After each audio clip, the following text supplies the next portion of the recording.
우리가 살아나가는 세상, 참으로 요동칩니다. 우리가 살아나가는 세상을 우리가 한마디로 말한다면 죄로 가득한 세상이라 이렇게 보시면 되겠습니다. 죄로 가득한 그런 세상의 모습은 우리뿐만 아니라 과거에 이스라엘이 살아가는 것도 동일한 모습이었습니다.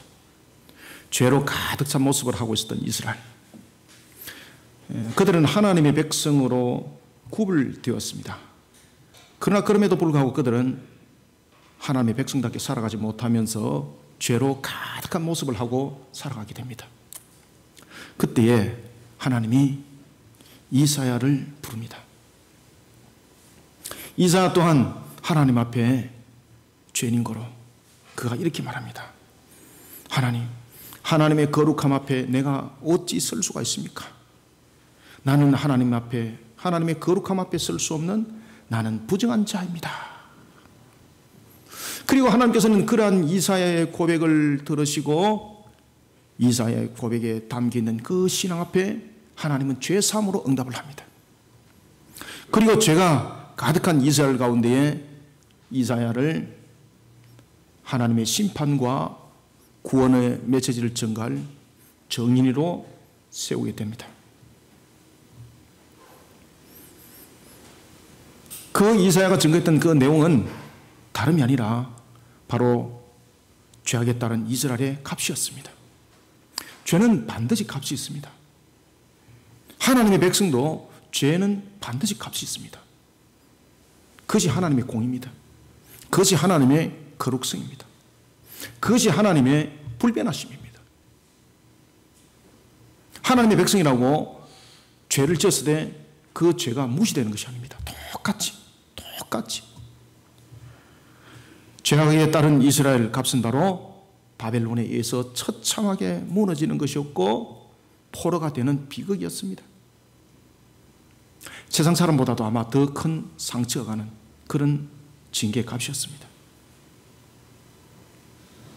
그러나 하나님께서는 자신의 택한 백성인 자기 백성인 이스라엘을 심판하는 것은 그들을 멸하는 것이 목적이 아니라 그들을 죄로부터 돌이키게 하는 목적을 가지고 있다라고 하나님께서는 이사야로 하여금 알게 하시고 또한 그것을 증가하게 합니다. 뿐만 아니라 또한 하나님께서는 이사야를 통해서 또한 증가할 때에 하나님의 백성이 죄로부터 돌이킴 받아서 그들을 다시 회복시킬 때에 그저 단순한 회복이 아니라 바벨론으로부터 귀환한 그들을 번성하여 영광에 이르게 하겠다라고 이사야를 통해서 약속을 하고 그것을 증가하도록 합니다. 하나님께서는 이것을 이사야로 하여금 새겨듣도록 하는 겁니다. 여러분, 우리가 살아가고 있는 지금 이 시대에 어떤 모습을 하고 있습니까? 교회가 세상으로부터 수많은 공격을 받고 있습니다. 그런가 하면은 또한 우리의 삶들은 어떻습니까? 흔들리고 무너지고 너무나도 우리는 지금 힘든 시대를 살아가고 있습니다. 그래서 온 세계가 공통적으로 말하는 공통 언어 가운데서 하나가 한 문장이 있는데 그것이 바로 뭔가 하면 우리가 경험해보지 못한 시대를 지금 살아가고 있습니다가 세계 공통 문장입니다. 흔들리고 무너지고. 그런데 그러한 부분들의 내용들을 이미 요한계시록을 통해서 우리에게 증거해 주었고 그리고 또한 하나님께서는 이 시대의 이사야를 통해서 우리에게 다시 한 번 더 그 사실을 각인시켜 주고 있습니다. 그러면서 하나님께서는 우리에게 말씀을 합니다. 너희들의 값을 돌이켜보아라. 교회는 돌이켜보고 또한 성도는 너희들의 모습을 돌이켜보아라. 여러분, 하나님께서 이 시대를 향해 교회와 그리고 우리를 향해 회개와 함께 하나님의 때를 예배하도록 하고 있습니다. 그리고 고삐가 풀린 것과 같은 그런 환란의 시대, 이 환란의 시대 위에 하나님께서 우리에게 말씀을 주고 있습니다. 결코 이 상황을 포기하지 마라. 포기하지 마라. 그리고 하나님은 이러한 환란의 때에도 불구하고 우리에게 회복을 약속하고 있습니다. 하나님께서는 그러한 회복을 통해서 말씀하실 때 이렇게 말씀하십니다. 내가 너를 내 손바닥에 새겼느니라. 아멘. 사랑하는 성도 여러분, 하나님께서는 자신의 손바닥에 새기듯이 우리에 대한 약속을 잊지 않을 것을 약속하셨습니다. 영원하시고 불변하시고 영원 무궁하신 하나님, 전지하시고 전능하신 하나님께서 자신의 손바닥에 새기듯이 우리에게 무엇을 약속하셨을까요? 하나님의 자기 백성 삼은 우리에게 무엇을 약속하셨을까요? 우리는 오늘 이사야가 그 당시의 상황을 통해서 하나님께서 말씀하신 것은 그 당시뿐만 아니라 장차 일어날 것에 대해서 함께 말씀을 주고 있는 겁니다. 그리고 이러한 내용들의 49장의 내용들을 뒤에 이어서 이사야 53장의 메시아에 관한 그 약속이 함께 예언이 되어지고 있는 것을 볼 때에 이사야를 통해서 주신 이 말씀은 그 당시에 그때뿐만 아니라 지금 이때를 향한 우리의 음성이기도 하다라는 것을 우리는 짐작할 수 있고 또한 알 수가 있습니다. 과연 하나님은 자신의 손바닥에 새기듯이 우리에게 무엇을 약속하셨을까? 그래서 저와 여러분들은 이 시대에 힘을 내고 더욱더 용기를 내고 신앙 가운데에 우리의 근본들을 바로 세워서 하나님이 살아 계심을 우리는 증명해내야 되는 것입니다. 그러면 하나님은 우리에게 무엇을 약속하셨을까? 흔들리고 무너지고 정말로 지금까지 살아보지 못한 그런 혼탁한 시대를 살아가고 있는 우리에게 손바닥에 새기듯이 무엇을 약속하셨을까? 우리는 이사야를 통해서 세 가지의 부분들을 우리가 한번 보도록 하겠습니다. 먼저 우리가 14절부터 17절인데 14절을 우리가 한 목소리로 한번 읽어봅시다. 시작. 오직 시온이 이르기를 여호와께서 나를 버리시며 주께서 나를 잊으셨다 하였거니와. 아멘. 자, 여기서 여러분 시온은 누구를 상징하고 있습니까? 예? 이스라엘. 그리고 시온은 성전이 있는 곳, 그죠? 예루살렘. 바빌론으로부터 돌아온 그들. 그런데 하나님께서 그러한 부분들을 예언의 말씀을 주실 때 시온은 이르기를 이러면서 뭐라고 말하는가 하면 여호와께서 나를 버렸다. 왜 여러분들 이런 이야기가 주어질까요? 여러분들요. 왜 시온이 이렇게 말할까요? 그리고 그런 시온에 관해서 하나님께서 이렇게 말합니다. 내가 어찌 내가 낳은 자식을 내가 잊을 수가 있느냐? 그리고 하나님께서 이렇게 말씀하세요. 내가 너를 손바닥에 새겼다. 우리는 이런 과정들을 통해서 제일 먼저 첫 번째 반드시 여러분을 기억하고 그리고 각인시켜야 될 것은 하나님은 자기 백성입니다. 하나님은 자기 백성을 사랑하사 신앙 회복을 위해 그 값을 치르는 그 순간에도 자기 백성의 모든 삶에 대해서 한순간도 잊지 아니할 것을 약속하셨습니다. 잊지 마시길 바랍니다. 하나님이 어디 가셨습니까? 어디 가시기는 함께하고 있습니다. 하나님은 어디 간 사실이 없습니다. 하나님은 자기 백성을 떠나서 어디 가가지고 구멍가게 가가지고 라면 끓이면 사실 없습니다. 항상 함께하는 겁니다. 항상 함께하는 겁니다. 이것을 잊지 마라. 이것을 하나님께서 손바닥에 새겨서 지금 말씀을 하시는 거예요.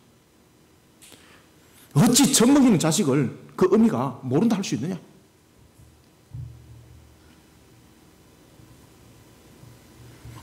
여러분, 일반적으로 사람들은 자신에게 주어진 상황들이 힘들고 어렵고 극한적인 상황에 빠지게 되면 일반적 성도들의 입에서 탄식처럼 나오는 것이 무엇입니까? 하나님 어찌하여 나를 버리셨나이까? 하나님 버린 사실이 없는데. 그러니까 자기 문법으로 해석하고 자기 입장에서 삽입부를 엮는 겁니다. 그러니까 하나님께서 말씀하십니다. 그거 빨리 지워라. 그거 빨리 지워라. 내가 너와 함께 안 한 적이 없다. 근데 우리는 일반적으로 그렇게 느낀다는 거죠. 그래서 오늘 본문에 보면은 그런 이야기를 하는 겁니다. 오직 시온이 이르기를 여호와께서 나를 버리시며. 버린 적이 없어요, 여러분들요. 버린 것처럼 그 값을 치르는 것은 내 죄로 인하여 값이에요, 여러분들요. 그 죄로 인한 값을 치를 때도 하나님은 함께하고 계세요. 그래서 일반적 성도들이 자신에게 주어진 상황이 힘들고 극심한 어려움에 빠지게 되면은 하나님 나를 버리셨나이까? 하나님 어디 계십니까? 그렇게 탄식들을 많이 합니다. 이사야는 하나님께서 이미 회복을 말씀을 하셨음에도 불구하고 이를 믿지 못하고 이를 불신하는 이스라엘의 모습을 지금 가리켜서 지금 시온이라고 말하고 있는 겁니다. 그 시온이 지금 불신한 가운데 놓여 있다는 겁니다. 이 시온이 불신한 가운데 놓여 있고 살아계신 하나님을 향한 믿음이 바로 서지 못하니까 어찌 나를 버리셨나이까라고 말한다는 것입니다. 버린 적이 없는데. 그들이 지금 당하는 고난과 고통은 분명히 징계에 대한 값인데 하나님의 공에 대한 그 속성에 불변하신 하나님, 그렇죠? 하나님께서 공에 대한 값은 믿지 아니한 자들에게만 적용되는 것이 아닙니다. 모두에게 동일하게 적용이 되는 겁니다.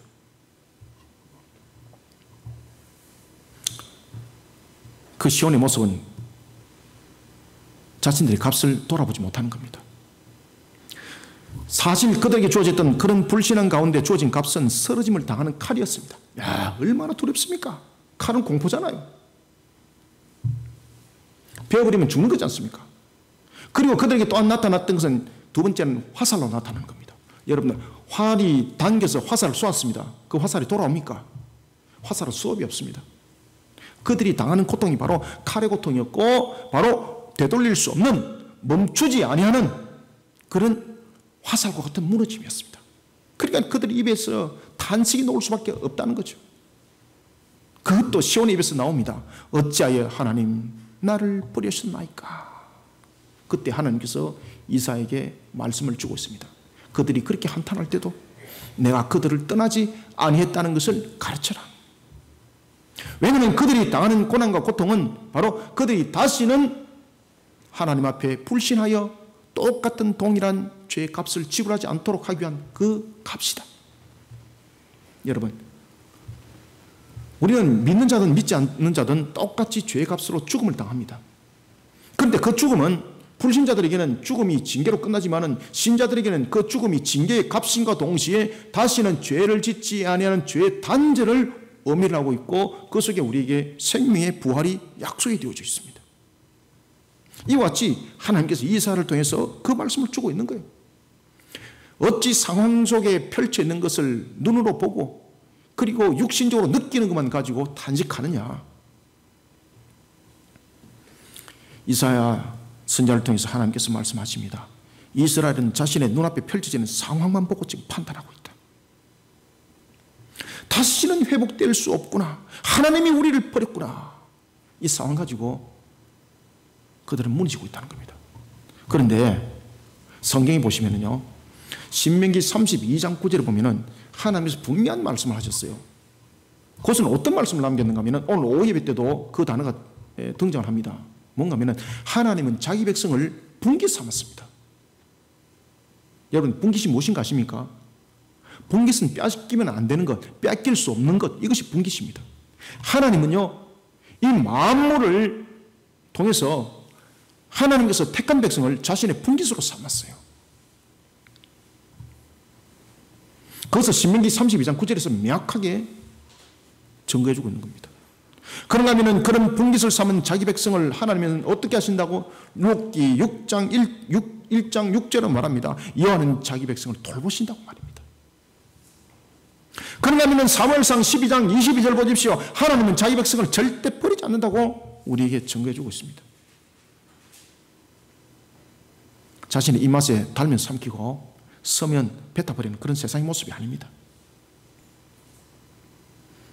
이스라엘이 불신앙으로 인해서 죄에 따른 값을 치르고 있을 때도 하나님은 이스라엘 떠나지를 않았습니다. 그 순간도 이스라엘은 하나님의 자기 백성입니다. 15절은 말합니다. 여인이 어찌 그 젖 먹는 자식을 잊겠으며 자기 태에서 난 아들을 긍휼히 여기지 않겠느냐. 그리고 또한 하나님께서 자기 백성을 결코 잊지 않을 것에 대해서 이렇게 표현하고 있습니다. 내가 너를 내 손바닥에 새겼노라. 아멘. 여러분, 하나님은요, 자기 백성을 한순간도 잊지 않으셨을 뿐만 아니라 자기 백성을 압제하고 괴롭히는 모든 상황들을 그치게 할 것을 약속하셨습니다. 여러분, 자기 자녀가 어려움 가운데에 놓여져 있을 때에, 고통 가운데 놓여 있을 때 기뻐하는 부모가 있습니까? 세상에 악한 자도요, 자기 자식 괴롭힘 당하면은 용납하지 않습니다. 자식이 아프면 부모가 제일 먼저 그 가슴이 아픕니다. 그래서 자식이 아플 때 부모가 그렇게 말합니다. 내가 저 아픔을 대신해 주고 싶다고 말이죠. 그런데 하물며 하나님이 자기 백성 삼은 이스라엘, 자기 기업 삼은 이스라엘, 그런 이스라엘을 하나님께서 고난 가운데에 내팽개 칠 수가 있는가라는 것입니다. 14절부터 우리가 17절을 한번 한 목소리로 읽어봅시다. 자, 시작. 오직 시온이 이르기를 여호와께서 나를 버리시며 주께서 나를 잊으셨다 하였거니와 여인이 어찌 그 젖 먹는 자식을 잊겠으며 자기 태에서 난 아들을 긍휼히 여기지 않겠느냐. 그들은 혹시 잊을지라도 나는 너를 잊지 아니할 것이라. 내가 너를 내 손바닥에 새겼고 너의 성벽이 항상 내 앞에 있나니 네 자식들은 빨리 걸으며 너를 헐며 너를 황폐하게 된 자들은 너를 떠나가리라. 아멘. 부모는 자기 자식을 괴롭히는 자가 있으면 그들을 용납하지 않습니다. 자기 자식을 품에 안고 자기 자식을 괴롭히는 자를 혼내는 거죠. 지금 하나님께서 지금 그 말씀을 하고 계시는 거예요. 사랑하는 성도 여러분, 결론부터 말씀드리면 하나님은 자기 백성을 사랑하십니다. 역대하 2장 11절과 그리고 10편 29편 11절에 보면은 여호와는 자기 백성을 사랑하실 뿐만 아니라 자기 백성에게 힘주기를 원하고 계세요, 여러분들요. 뿐만 아니라 자기 백성에게 평강의 복을 주기를 원하시는 것이 바로 하나님이에요, 여러분들.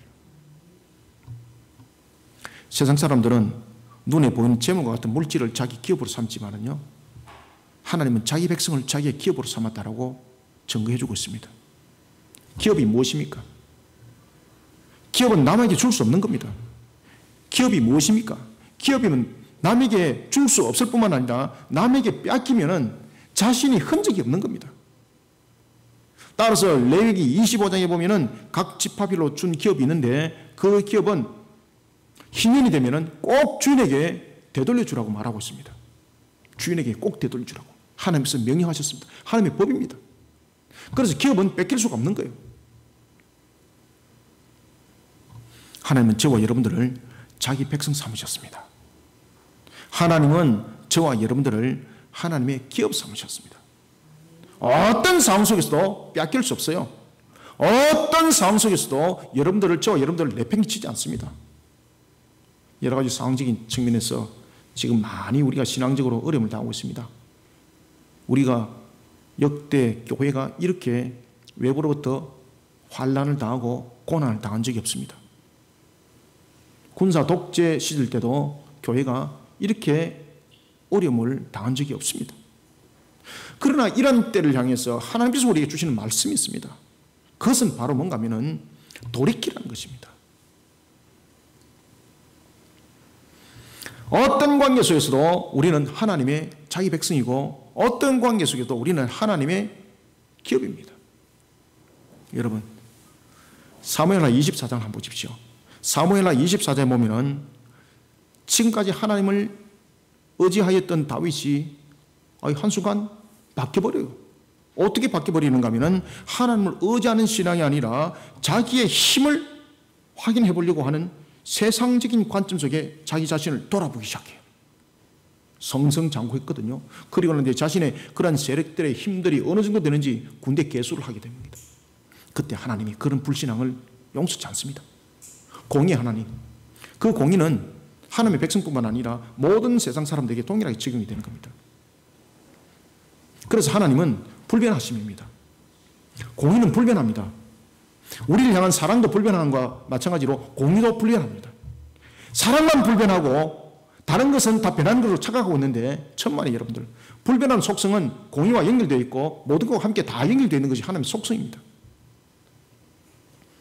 하나님 앞에 불신앙으로 섰던 다윗에게 하나님의 공의가 불변하신 하나님으로 그대로 적용하는 겁니다. 값을 치르게 되는 겁니다. 강력한 값을 치르게 됩니다. 그때의 다윗의 선택은 무엇인가 하면 하나님의 신앙 안에서 내가 엎드리기를 원합니다. 그때의 그 징계로 인해서 이스라엘의 7만 명이 질병으로 죽임을 당합니다. 총격을 받습니다. 다윗이 회개합니다. 하나님, 죄는 내가 범했는데 어찌하여서 이스라엘이 이런 징계를 받습니까? 차라리 나를 치시고 나의 가족을 치시옵소서. 통회하면서 하나님께 회개할 때에 하나님은 그걸 이렇게 세웁니다. 아시겠습니까? 하나님은 자기 백성, 자기 기업을 버린 적이 없습니다. 오히려 다윗의 통한의 회개를 받아주시고 하나님은 그 회개의 제단이었던 여러분이 잘 아는 아라우나의 그 다장마당을, 회개의 제단을 훗날에 성전이 들어서는 자리가 되게 하십니다. 사랑하는 성도 여러분, 어려운 상황, 무너지는 상황 가운데 놓여져 있습니까? 이런 절박한 가운데 놓여져 있을 때도 우리는 여전히 하나님의 자기 백성인 하나님의 기업인 것을 잊지 마시길 바랍니다. 자기 기업은요, 떠나지 않는 겁니다. 기업이라는 것은 그곳에 항상 머무는 겁니다. 하나님이 우리를 자기 백성 삼았습니다. 그리고 신명기를 통해서 우리를 자기 기업을 삼았다는 겁니다. 자기 기업을 삼았다는 것은 내가 그를 떠나지 않겠다는 뜻입니다. 떠나버리면 기업이 아닌 거죠. 의미가 없는 거죠. 하나님께서는 우리를 절대적으로 놓치지 않을 뿐만 아니라 시편 29편 11절의 말씀처럼 자기 백성에게 뭘 주기를 원하시고요? 힘 주기를 원하시고, 자기 백성에게 무엇을 주기를 원하시고요? 평강의 복을 주기를 원하시는 거예요. 그것을 손바닥에 새겨서 약속했다는 거예요. 그것을 손바닥에 새겨서 약속했다는 거예요. 스티그마 새겼다는 거예요. 그러면서 하나님께서 우리에게 요구를 하고 있는 것이 있습니다. 그러면서 하나님께서 이스라엘에게 요구를 하고 있는 것이 있습니다. 시온에게 요구를 하고 있는 것이 있습니다. 그것은 뭔가 하면은 신앙으로 너 자신을 빨리 일으켜라. 신앙으로 너 자신을 빨리 일으켜라. 한국 교회를 향해서, 이 땅의 교회를 향해서 우리에게 정해주고 있습니다. 지금 우리가 역대 교회가 이런 환란을 겪어본 적이 없습니다. 교회를 향해서 주님께서 음성을 들려주고 있습니다. 속히 교회는 신앙을 바르게 일으켜라. 성령을 향해서 주님께서 말씀하고 있습니다. 속히 너의 신앙을 일으켜. 내가 너에게 힘 주기를 원한다. 내가 너에게 평강의 복을 주기를 원한다. 그럼 너는 빨리 신앙으로 너를 일으켜라.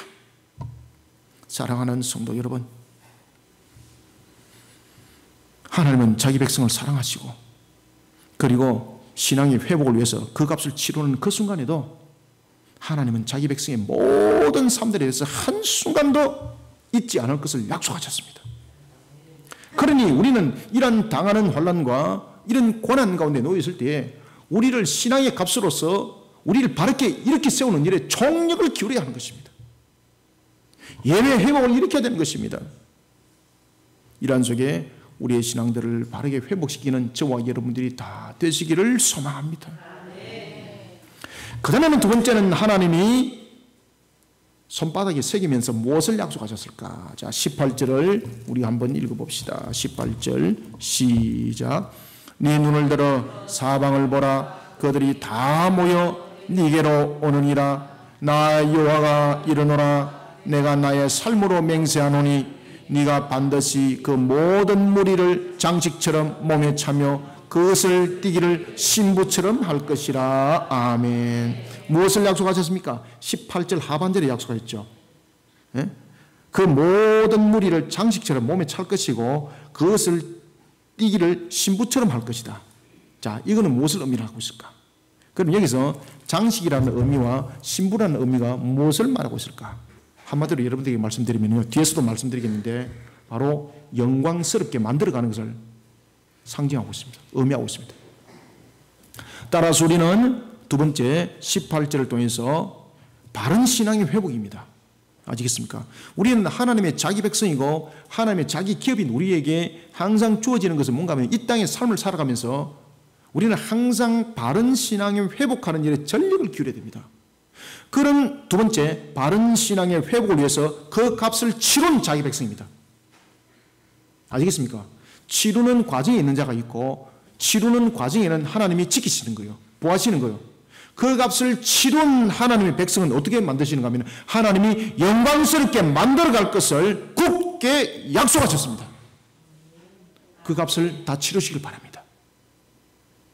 그 값을 치르는 과정 속에도 하나님은 함께 하시지만은요, 그 값을 다 치른 자는 하나님이 영광스럽게 만들어가요, 여러분들요.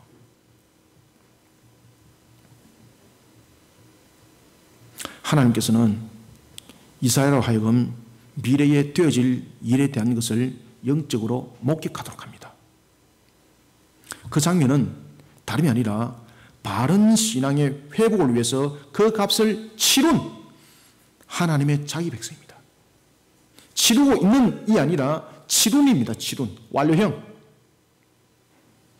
치룬 하나님의 자기 백성을 어떻게 하신다? 영광스럽게 되게 할 것을 그 장면을 영적으로 보게 하는 거예요. 할렐루야. 얼마나 여러분을 감사합니까? 18절은 이렇게 증거합니다. 네가 반드시 그 모든 무리를 장식처럼 몸에 찰 것이고 그것을 띠기를 신부처럼 할 것이다. 아멘. 바빌론의 포로로 끌려갈 것입니다. 그렇지만 그 속에서 불신앙의 값을 다 치르고 난 뒤에 하나님은 그들을 귀환시킬 때에 그냥 귀환시키는 것이 아니라 그들을 아주 영광스럽게 만들어서 귀환시키겠다는 겁니다. 여러분들 욥기서 42장도 바로 그런 결론이죠. 욥이 신앙으로 바로 회복됐을 때 하나님께서 그를 어떻게 만들었습니까? 그 이전보다도 그에게 주어진 물질을 갑절로 만들었습니다. 죽었던 10명의 자녀들이 모두 다 회복되는 역사로 일어나는 것입니다. 영광스럽게 만들어가는 겁니다. 그러니 우리에게는 너무나도 중요한 것은 우리의 불신앙으로 일어났던 그 죄에 대한 값은 반드시 치료될 값입니다. 이건 피한다고 될 것이 아닙니다. 그래서 그 값을 속히 치르는 자가 복 있는 자고 지혜로운 자고 은혜로운 자가 되는 겁니다. 그런 자를 영광스럽게 만들어 간다는 거예요. 영광스럽게. 불신앙에 따른 징계가 반드시 있습니다. 그것은 하나님의 공의 속성이 불변함과 함께 연결되어 있습니다. 그 값은 반드시 치르게 되어 있습니다. 저도 여러분들 불신앙 가운데 놓여 있을 때 그 값을 반드시 치렀습니다. 그래서 불신앙 가운데 놓여지는 것이 제일 겁납니다. 그래서 오늘도 하루하루 나 자신을 돌아보고 점검해보는 신앙이 매우 중요합니다. 그래서 우리에게는 회개신앙이 성화 과정 속에서 회개신앙이 매우 중요하다는 거예요.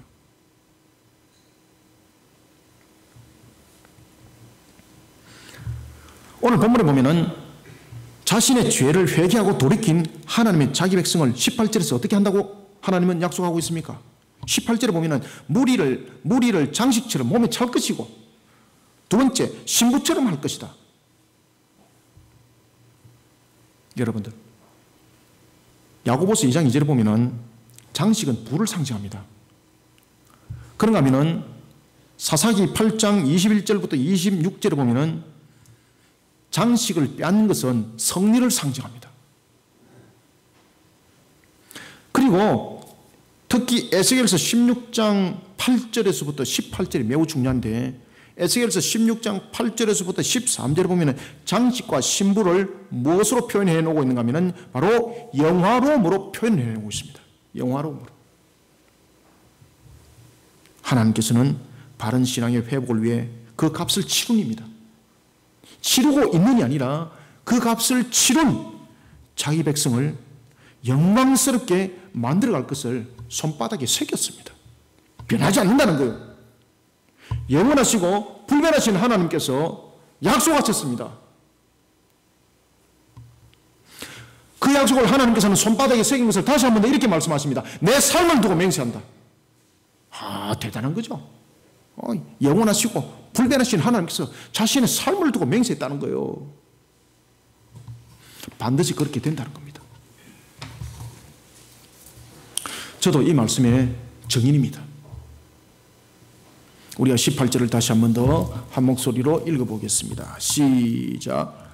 내 눈을 들어 사방을 보라. 그들이 다 모여 네게로 오느니라. 나 여호와가 이르노라. 내가 나의 삶으로 맹세하노니 네가 반드시 그 모든 무리를 장식처럼 몸에 차며 그것을 띠기를 신부처럼 할 것이라. 아멘. 제가 이 이사야서 말씀을 묵상을 하면서 누워서 제가 다리를 수술하고 아직까지 완쾌가 안 돼서 앉아서 이렇게 설교를 하면서 일어서서 다니는 것이 얼마나 복인지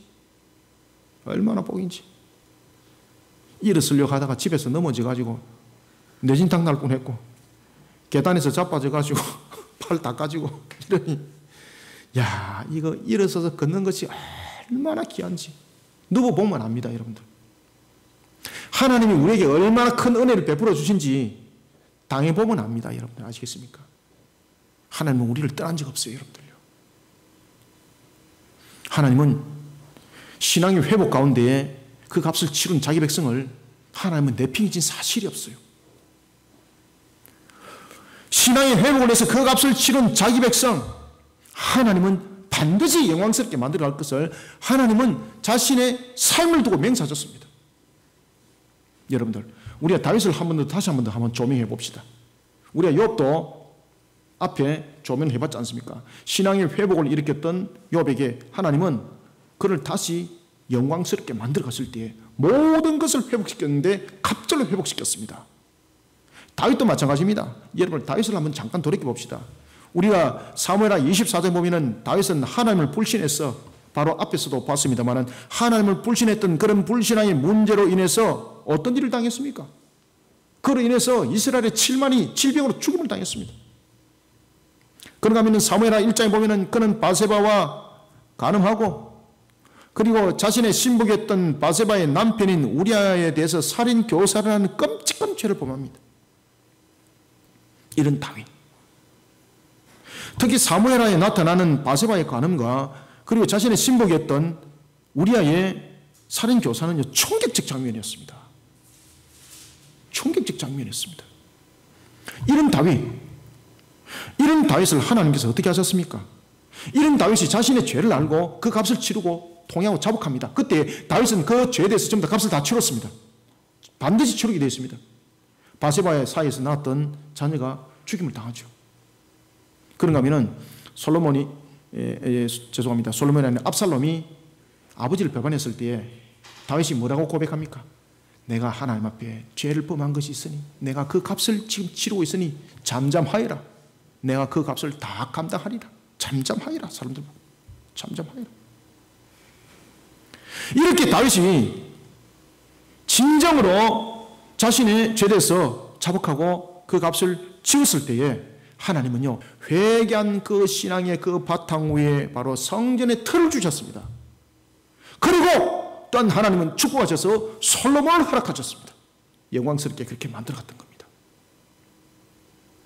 죄에 대한 값을 치렀던 그 자리에 하나님은 성전의 틀을 주어서 영광스럽게 만들어갔고 자신의 죄악된 그 모습에 대해서 회개함을 통해서 그 값을 치렀던 다윗에게 하나님은 솔로몬을 줘서 영광스럽게 만들어갔던 것입니다.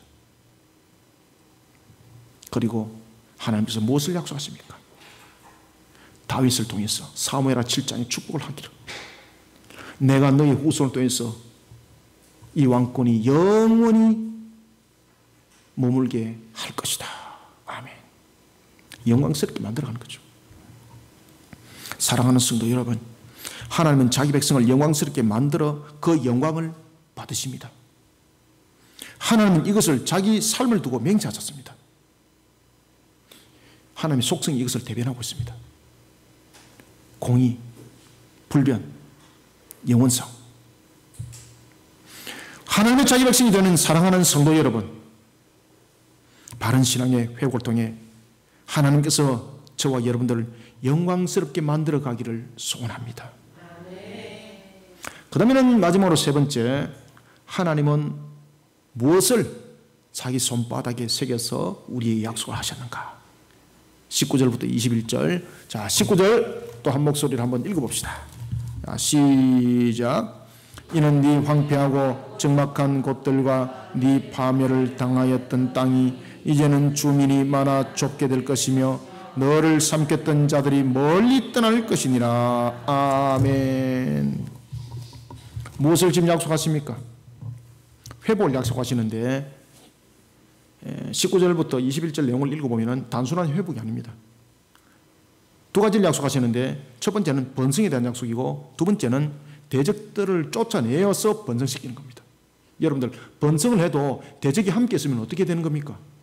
번성을 해도 대적이 함께 있으면 항상 두려움 속에 항상 무너질 수 있는 예상 가운데 있기 때문에 번성해도 이것은 평강이 아닙니다. 평강이 복이 아닙니다. 불안이 더 가중될 수밖에 없는 거예요. 더 불안한 거예요. 더. 자녀가 한 명 있을 때는 대직에 대한 근심이 하나라면 자녀가 10명이면 대직에 대한 근심은 10이에요. 여러분들요. 그래서 우리가 옛 속담에 무슨 이야기가 있습니까? 가지 많은 나무에 무엇이 잦은 날이 없다고요? 바람 잦을 날 없다고 그랬잖아요. 바람 잦을 날 아시겠습니까? 번성하는 것만이 복이 아니에요.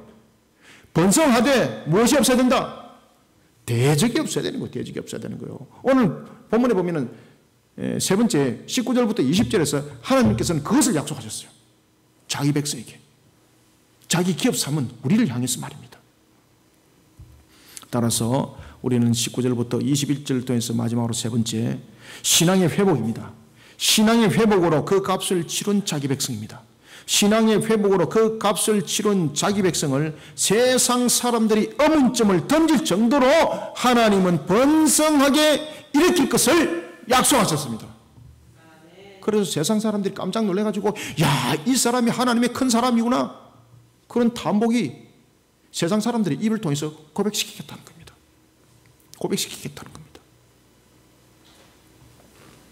하나님께서는 자기 백성인 이스라엘을 영광스럽게 만들어 그 영광을 받으실 뿐만 아니라 자기 백성을 번성시켜서 또한 그 영광을 받으십니다. 그때에 대적들이 함께 있으면 그것이 하나님께 영광이 되는가 말입니다. 자녀가 늘 근심거리가 되는데 야, 저놈이 가다가 또 누구한테 또 두들겨 맞을까? 그죠? 누구한테 또 짓밟히를 당할까? 그런 근심이 함께 생기면 근심이 더 많아지는 겁니다. 번성이 아니라 번성과 함께 근심이 더 많아지는 겁니다. 하나님은 이스라엘을 통해서 자기 백성인 이스라엘을 어떻게 회복시킬 것인지 두 가지를 약속합니다. 그때 첫 번째는 모든 주민들이 말하기를 주민들이 너무 많아 이 땅이 좁거나 할 정도로 번성시키겠다는 거죠. 그런데 이 상태에서 대적이 많으면요 번성시킨 만큼 근심이 더 많을 수밖에 없습니다. 그래서 두 번째 축복을 합니다. 어떤 축복을 하시는가 하면 자기 백성을 대적한 자를 패망시켜버리겠다는 겁니다. 전부 다 몰아내버리겠다는 겁니다. 저와 여러분들 근심거리 전부 다 몰아내겠다는 겁니다. 신앙으로 바로 세우는 것이 그만큼 중요합니다. 신앙으로 바로 세웠을 때 여러분들 그냥 단순하게 번성시키면요 번성과 함께 근심 걱정은 함께 더 많아질 수밖에 없는 겁니다. 번성을 하되 근심거리 원인 제공 전부 다 없애겠다는 겁니다. 하나님께서. 따라서 두 번째는 자기 백성을 대적하는 자들을 패망시킬 뿐만 아니라 세상 사람들이 놀랄 만큼 자기 백성을 흥왕시키겠다는 것을 하나님은 약속을 하고 있습니다. 그래서 21절에 보면 그런 이야기를 하는 겁니다. 나는 홀로 남았거늘 이들은 어디서 생겼는고? 그죠? 나는 홀로인데 이들은 어디서 생겨났는가? 번성하는 것을 지금 비유를 통해서 설명하고 있습니다. 자, 19절부터 21절을 한번 읽고 또 말씀을 드리겠습니다. 한 목소리로 읽습니다. 시작. 이는 내 황폐하고 적막한 곳들과 내 파멸을 당하였던 땅이 이제는 줌이 많아 좁게 될 것이며 너를 삼켰던 자들이 멀리 떠날 것이니라. 자식을 잃을 때 낳은 자녀가 후일에 네 귀에 말하기를 이곳이 내게 좁으니 넓혀서 내가 거주하게 하라 하리니 그때에 네가 네 마음에 이르기를 누가 나를 위하여 이들을 낳았는고 나는 자식을 잃고 외로워졌으며 사로잡혀 유리하였거늘 이들을 누가 양육하였는고 나는 홀로 남았거늘 이들은 어디서 생겼는고 하리라. 아멘. 세상 사람들이 이가 하나님의 큰 사람이구나 탐복할 정도로 번성만 시키는 것이 아니라 대적들을 다 몰아내어서 하나님은 번성시키겠다는 겁니다. 여러분, 이런 대표적인 인물이 하나 있습니다. 특히 창세기 보면은 하나님께서 자기 백성을 삼아가지고 언약을 이루어 가실 때에 4명의 족장이 등장합니다. 그죠? 그 4명의 족장 중에서 믿음의 조상이었던 아브람부터 시작합니다. 아브람과 이삭과 그리고 야곱과 요셉이라는 4명의 족장이 등장합니다. 이 4명의 족장 가운데서 하나님 앞에 제일 많이 두들겨 맞은 대표적인 사람 누굽니까? 야곱입니다. 야곱. 여러분들 보시면 야곱입니다. 얼마나 많이 두들겨 맞았는지 일평생 두들겨 맞습니다.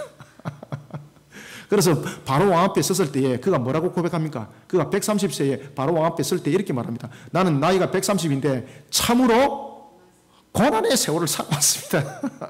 그렇게 고백을 했습니다. 아시겠습니까? 우리가 야곱을 잠깐 한번 돌아봅시다. 창세기 27장에 보면은 장자권에 대한 분쟁으로서 야곱의 온 가지 풍파를 일으키죠. 그로 인해서 두들기 맞죠. 그죠? 불신앙을 하나님께서 분명히 값으로 두들기 팹니다. 이로 인해서 그는 어떤 값을 치릅니까?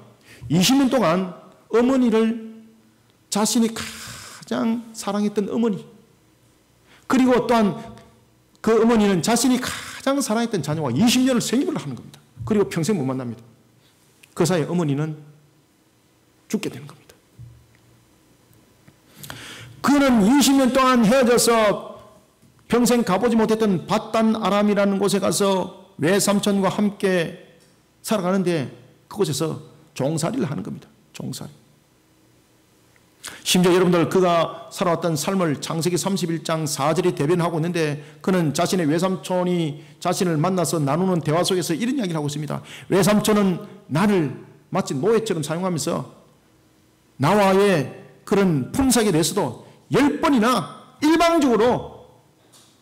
일방적으로 그 품삯을 변경시키지 않습니까? 라고 말할 정도로 그는요 참으로 풍파 많은 세월을 살았습니다. 얼마나 많이 두들겨 맞는지 모릅니다. 그뿐만 아닙니다. 연약한 믿음 때문에 두들겨 맞습니다. 자신의 고향으로 돌아가는 데 있어서 자신의 형 에서의 문제를 가지고 전전긍긍하다가 인본주의 신앙이 앞세워지고 믿음이 연약한 모습 속에 서 있을 때 야복강 나루터에서 어떤 사건이 터졌습니까? 그죠? 탈골되는 거죠. 두들겨 맞는 거죠. 그래서 그는 야복강 나루터에서 허벅지에 이 엉치뼈가 깨어지고 난 뒤에 그는 평생 다리를 저는 불구로 그는 장애를 가지고 살아가는 자가 되었습니다.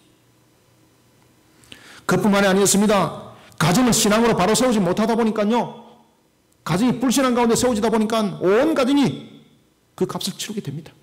디나가 강간 사건이 터지게 되고, 그런가 하면 또한 그 문제로 인해서 시몬과 레위가 앞장을 써가지고 하몰과 세겜에 속한 자들을 학살하는 사건, 이것을 가지고 징계값을 치르게 됩니다. 온 가족들이 죽음의 위기에 공포 속에 몰려지게 됩니다. 이때 야곱의 선택은 무엇이었습니까? 신앙의 회복이었습니다. 신앙의 회복. 신앙의 회복으로 그 값을 치르는 겁니다.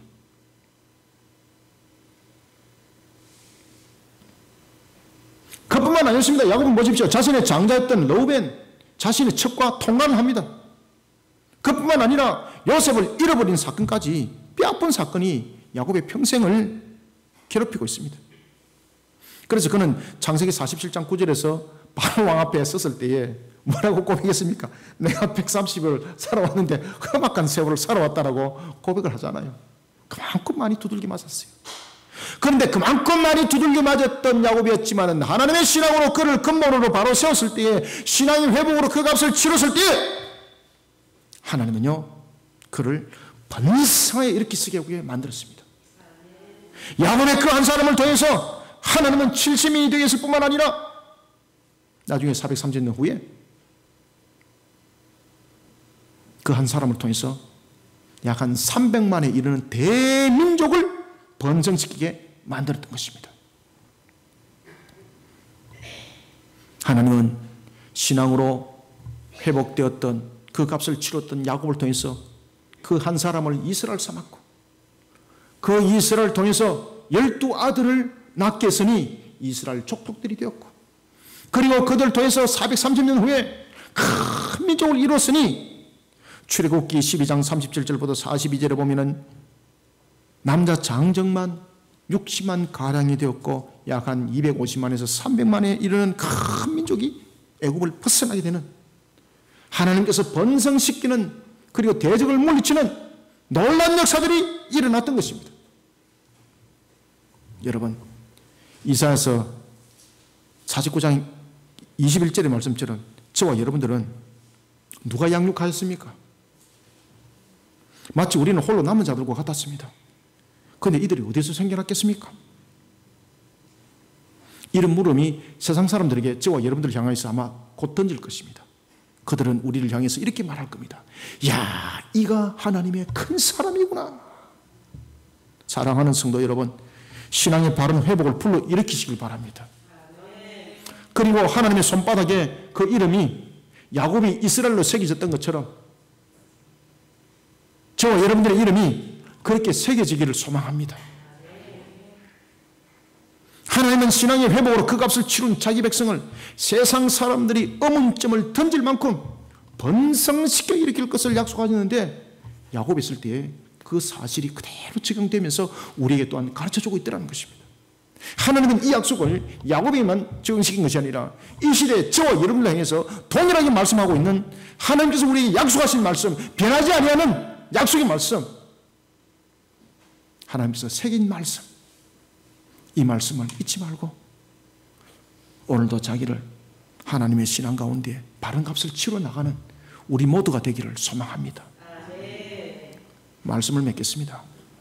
분명한 사실 한 가지, 하나님은 저와 여러분들을 자기 백성 삼았다는 사실, 그리고 자기의 기업을 삼았다는 사실, 이것은 변하지 않습니다. 영원히 변하지 않습니다. 하나님의 속성이 이것을 대변하고 있습니다. 하나님의 영원성이 대변하고 있습니다. 불변성이 대변을 하고 있습니다. 하나님의 사랑의 속성이 이것을 대변하고 있습니다. 이런 하나님은 창조적 본능을 가지고 계십니다. 그저 단순한 창조적 본능이 아니라 번성하여 이렇게 세운 데 있어서 세상 사람들보다도 우리를 더욱더 구별되어 축복하여 일으킬 것을 하나님은 약속하셨습니다. 그래서 우리가 택한 백성이라는 겁니다. 그래서 우리가 하나님의 자기 백성이라는 겁니다. 그래서 우리가 하나님의 자기 기업이라는 겁니다. 뺏길 수 없는 거죠. 절대 하나님은 뺏기지 않습니다. 설령 우리가 신앙의 곁길로 가지고 두들기 맞을 때도 하나님은 저와 여러분들을 빼앗기지 않습니다. 하나님께서는 자기 백성인 영적 이스라엘인 우리를 자신의 기업으로 삼았다는 사실 잊지 마시길 바랍니다. 하나님은 자기 기업인 자기 백성을 세상으로부터 빼어나게 할 것입니다. 풍성하게 할 것이고 번성하게 만들어갈 때에 대적들을 함께 물리쳐서 번영을 지킬 것입니다. 이것을 손바닥에 새기셨고 그 삶을 두고 맹세하셨습니다. 그래서 오늘 본문의 이 말씀을 여러분들 두고 묵상하시길 바랍니다. 두고 묵상하시길 바랍니다. 하나님은 자기 백성을 모든 삶에 대해서 한순간도 잊은 적이 없습니다. 하나님은 어디 가셨는고? 하나님이 살아계시는가 모르겠네. 어제는 살아계시는 것 같은데 오늘은 구름과 함께 사라졌구나. 바람과 함께 사라졌구나. 해명이를 닮았는가? 사랑하는 성도 여러분, 하나님은 사라진 사실이 없습니다. 저와 여러분들이 죄의 값을 치를 때도 그 순간도 하나님은 사라지지 아니하시고 우리를 지키고 보호하시면서 그 값을 함께 치러 나가고 있었습니다. 그 값을 다 치른 우리를 통해서 하나님은 말씀하십니다. 내가 너를 번성하게 일으킬 때 대적을 물리쳐서 너를 번성하게 이렇게 세울 것이고 세상 사람들이 너를 돌아볼 때 이가 하나님의 큰 사람이라 할 탄복한 역사가 세상 사람들의 입에 터지도록 내가 만들어갈 것이다.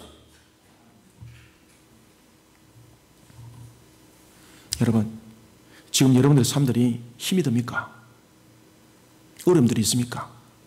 자신을 돌이켜보고 더욱더 신앙의 당금질을 해나갑시다. 하나님은 그것을 원하십니다. 지금 어려운 삶, 어려운 환경에 무너지지 마시기 바랍니다. 자신의 환경이 무너지고 삶이 무너지는 것만큼 어리석은 자가 없습니다.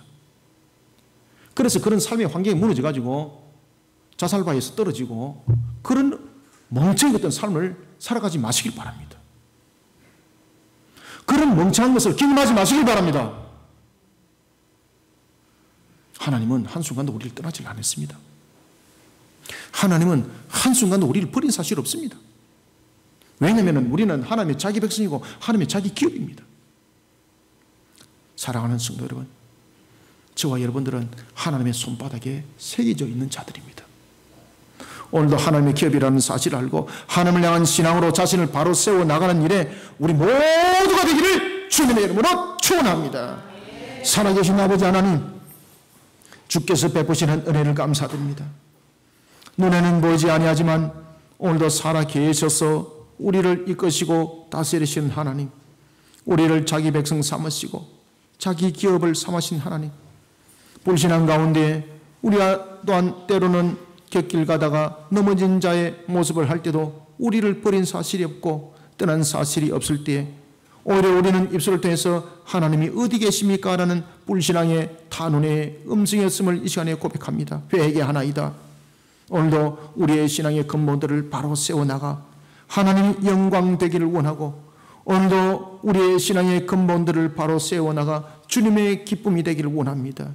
이런 속에 우리의 부족함을 아시고 연약함을 아시고 우리의 무지하심을 아시는 하나님, 우리로 하여금 신앙의 바른 길을 갈 수 있도록 십자가의 바른 길을 갈 수 있도록 우리를 인도하여 주시옵소서. 우리를 강권적으로 붙들어 이끌어 인도하여 주시옵소서. 성령님이여 도와주시옵소서. 이 시대를 살아가고 있는 우리의 성도들 참으로 어려운 환경 속에 놓여져 있습니다. 지금까지 살아보지 못한 곤란한 시대에 살아가고 있습니다. 그러나 그럼에도 불구하고 우리가 세상 속에 물질로 인하여서 넘어지는 자 되지 말게 하여 주시고 하나님의 신앙을 돌이켜보면서 다시 한 번 더 신앙으로 당근질하여 일으켜 세워 달려가게 도와주옵소서.